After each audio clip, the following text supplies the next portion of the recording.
텔레비에 본문을 들으면 전부 다 이렇게 이야기를 해요. 누구든지 이런 이야기를 해요. 그러면은 우리 마음속에 있는 이 본체라고 하는 이것은 있는 것도 아니고 없는 것도 아니다. 거울이 있으면은 거울에 배가 없다. 거울이라고 하는 이 행체가 있느냐? 없다. 왜 없느냐?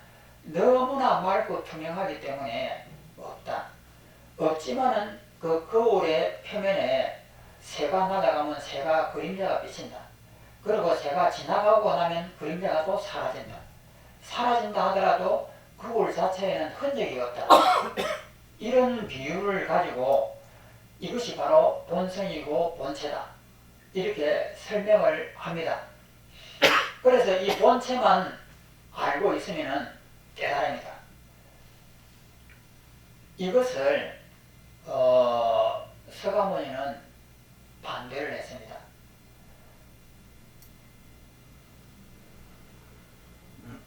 이건 아주 심각한 문제예요. 왜냐하면 우리나라 불교 전체가 이렇게 거울에 바탕이라고 하는 본성이 있다라고 전부 다 그렇게 이야기하니까. 그러면 서가모니는 어떻게 이것을 가르쳤느냐? 그러니까 우리가 화두를 들 때도 그렇습니다. 화두를 들 때는 생각을 끊어라. 그리고 분별을 멈추라. 이렇게 하잖아요. 생각을 끊어버리고 분별을 멈추면 생각을 안 하는 거예요. 생각을 안 하면은 내 부모님이 저 적군한테 돌아가셨다. 그러니까 마음이 적군만 보면은 우라통이 치밀고 그 원수의 그 마음이 든다 이 말이에요. 그래갖고 잠을 못 잡니다. 그럴 때도 생각만 안 하면은 우리는 고요해져요. 그러니까 부모님이 돌아가셨다 혹은 내 자식이 누구한테 죽었다 이렇게 되면은 감당할 수 없는 번뇌가 떠오르는데 이 심한 번뇌라도 생각을 멈추고 분별을 쉬어라 이 말이에요. 그거 생각하지 말고 고요하게만 있으면은 우리는 편안하다. 이것이 본성론이에요. 그러니까 어떠한 사고가 있고 어떠한 큰 충격이 있다 하더라도 그것을 생각을 하면은 괴롭습니다. 그런데 그것을 생각을 하지 않아버리면은 내 마음은 편안해요. 항상 즐겁고 편안합니다. 이것이 선정을 닦는 거예요.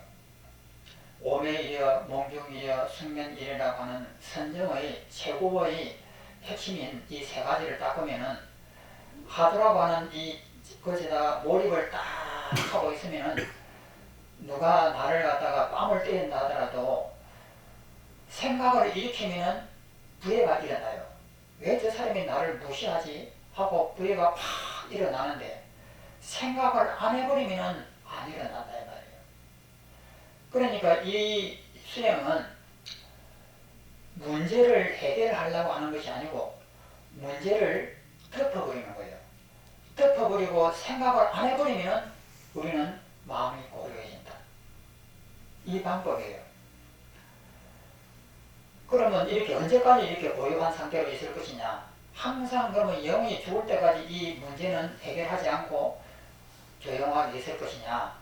이건 서가모니가 아니라고 생각했던 거예요.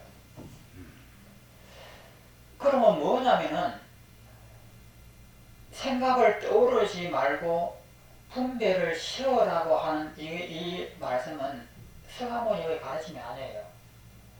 서가모니는 어떻게 하셨냐면은 분별을 하고 생각을 해라 이 말이에요. 그러니까 원수가 일어났으면 원수가 내 부모님을 돌아가시게 했다. 그러면 내가 분노가 일어난다. 그러면 분노가 일어난 이 분노를 관찰하고 살피라 이 말이에요. 이 분노가 어디서 일어나는 것인가를 끝없이 추격을 해갖고 바라봐라. 분석을 하고 관찰을 하고 모든 지혜를 다 동원해하고 그것을 추적을 해하고 끝까지 쫓아 들어가면은 그것은 허상이 된다. 결국은 나라고 하는 이것에 부딪히게 돼요. 그러면 나라고 하는 이것을 놓아버리는 순간에 이 분노라고 하는 이것이 허상이라고 하는 것, 이 분노라고 하는 이것이 원래가 없었다고 하는 것을 바로 마주쳐요. 마주치면은 이 문제가 해결돼요. 그래서 서가모니의 가르침은 이 문제가 있으면 문제를 옆에다 제쳐놓고 이먹고 하고 이러고 다 이렇게 있으라는 것이 아니고, 서가모니는 이 문제가 있으면 이 문제를 파고들어라. 관찰하고 분석을 해야 하고 이 문제가 뭐가 문제인지를 들어가서 바라봐라. 이것이 12영입니다. 근데 지금 여기에 또 시작다 끝이 없다 이렇게 하면은 분노가 일어날 이유가 없잖아요. 시작이 없고 끝이 없으니까. 그러면 시작도 없고 끝이 없다 이렇게 머리로서 추측해야 하고 알아라는 뜻이 아니에요. 시작이 없고 끝이 없는지를 파고 들어가지고 그 근본을 보라 이 말이에요. 보면은 끝에 도달하게 되면은 이것이 허상이라고 하는 것을 알아요. 나라고 하는 것을 내게를 해가지고 부모님도 계시고 원수도 있고 이렇게 되는데, 나라고 하는 이것을 추적해서 들어가면 내가 없습니다. 이것이 지수화풍이단 말이에요. 그러면 지수화풍이 이 공기가 이 속에 있을 때는 내가 아니지만 이 공기를 내가 호흡을 하면 내 몸에 들어가면 이것이 나예요. 그러다 훅 뱉어버리면 남이에요.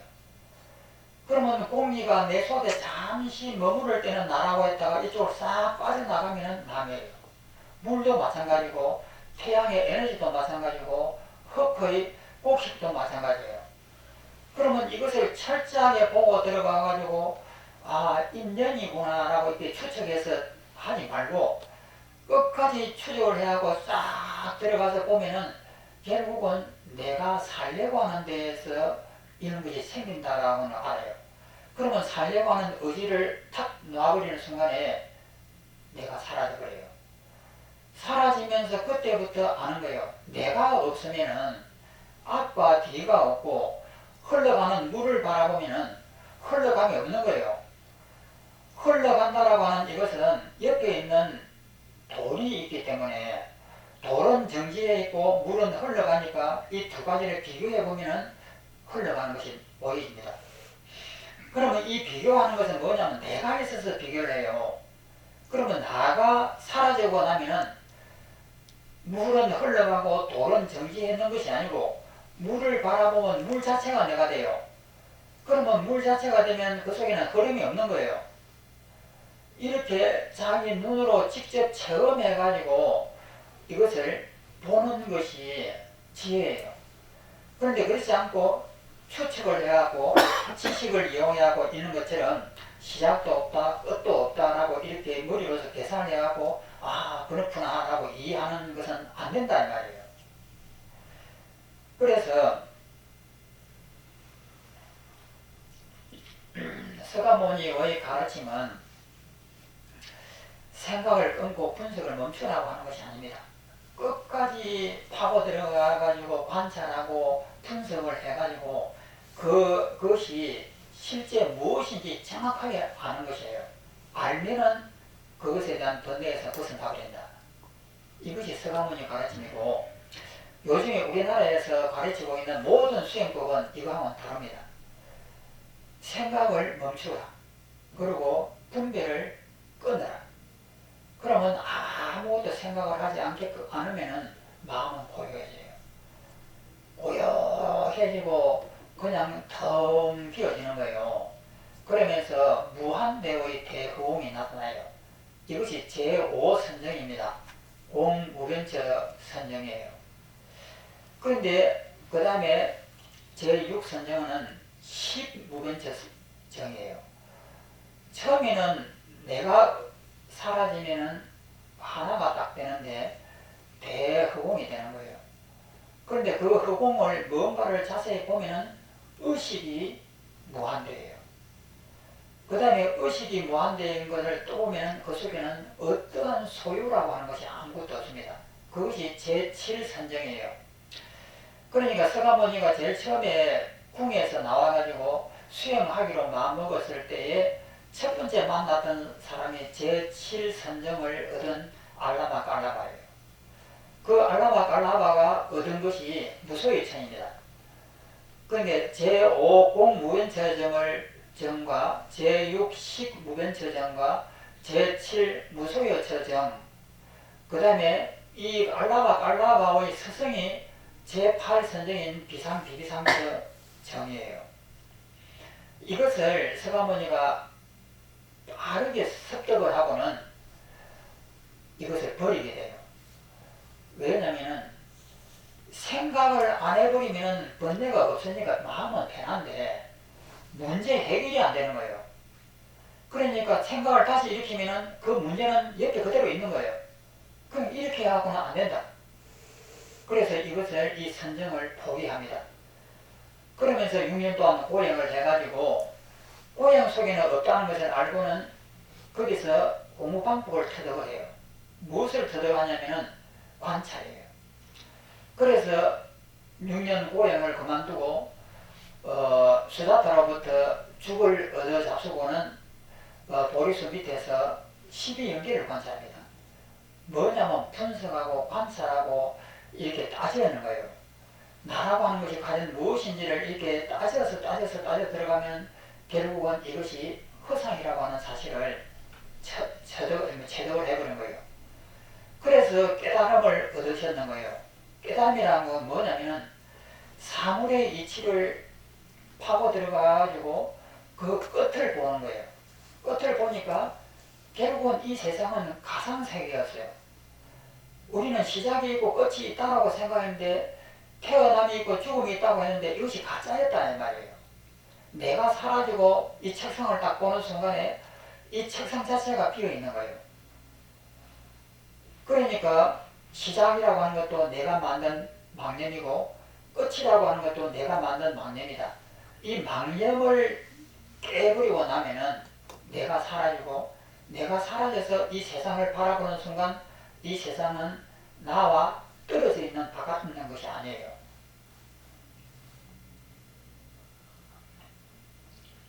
제가 물불찬론이라고 하는 그것을 말하면서 그 인용한 글귀들이 있었는데 요번에 시산회라고 하는 그 사이트가 있더라고요. 시산회에서 들어가서 보니까 그 옆에 물불찬론이라고 하는 그분의 논문이 있어요. 그런데 그 논문에 처음에 내가 썼던 이 글이 그대로 이렇게 올라와 있더라고요. 올라와 있는데 그 글은 저의 이름으로 올라와 있는 것이 아니고 저 충청도에 저의 도반 스님이 있는데 그 도반 스님의 이름으로 올라와 있는 거예요. 그 도반 스님의 사이트에서 그 글을 본 것 같아요. 그런데 사물은 옮겨서 가지 않는다. 이것을 설명했을 때 이 우주가 이 바람이 불고 우주가 뒤집어지고 모든 것이 깨지고 흩어지는 이런 대혼란이 있다 하더라도 나라고 하는 이놈이 없으면은 그것을 바라보는 나라고 하는 주시자가 없으면은 이 대혼란 자체가 조용한 것이다. 제가 그때 그것을 썼거든요. 그것을 인용을 했더라고요. 그러니까 태풍이 불고 산이 막 쓰러지고 땅이 뒤집어지는 이런 대혼란과 무서운 이 공포의 이 순간에도 그것이 움직인다고 우리는 생각을 해요. 그것은 내가 있기 때문에 움직이는 거예요. 그러면 바라보는 나가 사라지면은 이 우주의 어떠한 생명체도 의식을 가지고 있는 어떤 것도 다 사라지고 나면은 이렇게 태풍이 불고 천지가 뒤집어지는 이 무서운 이 현상이 공포스러울까? 아니면 이런 것이 움직일까?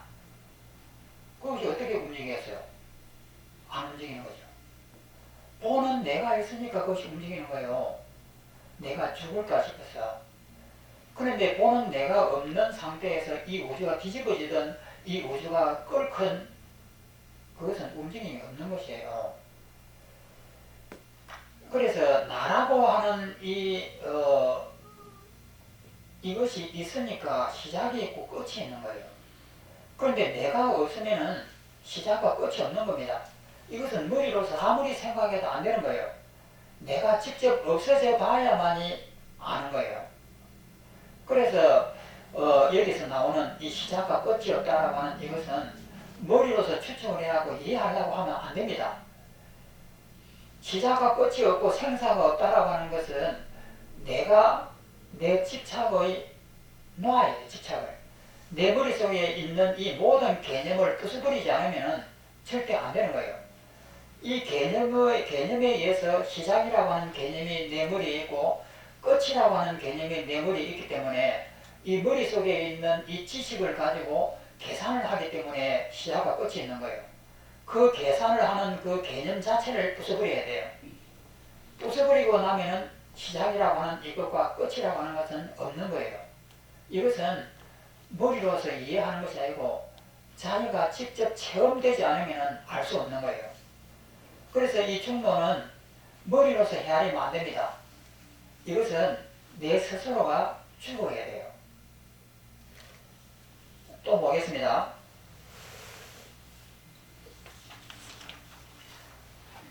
3번이죠. 만일 생이 먼저 존재하고 노사가 나중에 존재한다면 노사 없이도 생이 있는 꼴이 되고 생이 없이도 노사가 있는 꼴이 됩니다. 그러니까 계란이 먼저냐 닭이 먼저냐 이거 따져봐야 아무 소용이 없습니다. 이것은 해결되는 것이 아니거든요. 또 넘어갑니다.